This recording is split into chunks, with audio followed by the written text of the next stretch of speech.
En side af mig er helt fucked up, og den anden side af mig på at nyde livet. Men hvad er det, der er fucked up? Mange dæmoner i hovedet, ikke? Du ved.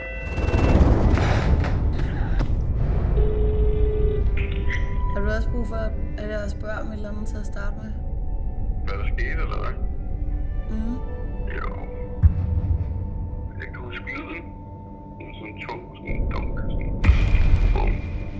Og jeg troede, han var død, ikke? Kaos. Kaos.